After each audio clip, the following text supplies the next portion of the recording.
People often say that fear comes suddenly in life, but in my life, fear dissolved slowly, like a poison that tastes sweet at first. This happened in 2017 when I ran away from a broken relationship and deep loneliness to a small town in North Carolina, USA, with no friends, no family, just a cheap old duplex and the hope of starting over. And the landlord told me the house was very quiet and the neighborhood was safe, which was exactly what I wanted: silence and isolation.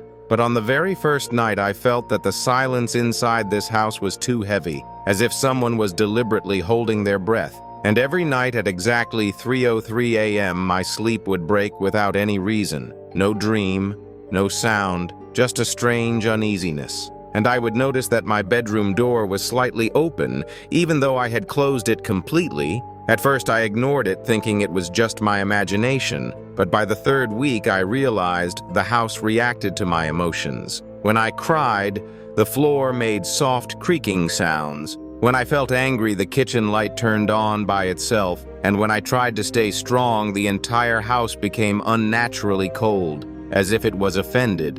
One night I caught a glimpse of a shadow in the bathroom mirror, but when I turned around, there was no one there. Yet fingerprints were visible on the glass as if someone had written something. Even though I hadn't touched the mirror at all, slowly I began to feel like someone was watching me, my routine, my habits, my weaknesses. And the most terrifying moment came when I found voice recordings on my phone that I had never recorded, and at exactly 3:03 a.m. a voice identical to mine whispered, "You stayed alone longer today." I was terrified but too afraid to tell anyone because I knew they would dismiss it as paranoia. Neighbors later told me that before me, another woman had lived there and suddenly left without any complaint. No case, no explanation, just gone.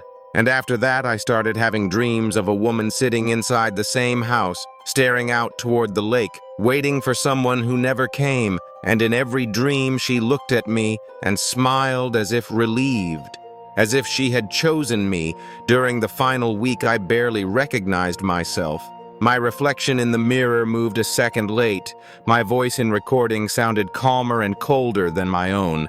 And then one night I clearly heard someone sitting beside my bed whispering, "Now you understand. No one stays alone here." And in that moment I realized the house didn't scare people away. It slowly prepared them to take their place, to fill its loneliness. And when a person was closest to breaking, the house claimed them. That same night, I grabbed one bag and ran outside without looking back. And the strangest part was that once I left, I felt a brief sadness, like I had abandoned someone who depended on me. Months later, I heard that a new woman had moved into that house. Her social media photos looked happy, but every post was uploaded around 3 a.m., all with the same caption: "Loneliness doesn't feel the same anymore." And that's when I understood that some houses are not haunted by ghosts. Some houses turn humans into ghosts. And if you want to hear more real mystery and horror stories like this, don't forget to subscribe to the channel, because every story hides fear and secrets, and the next one will be even more disturbing.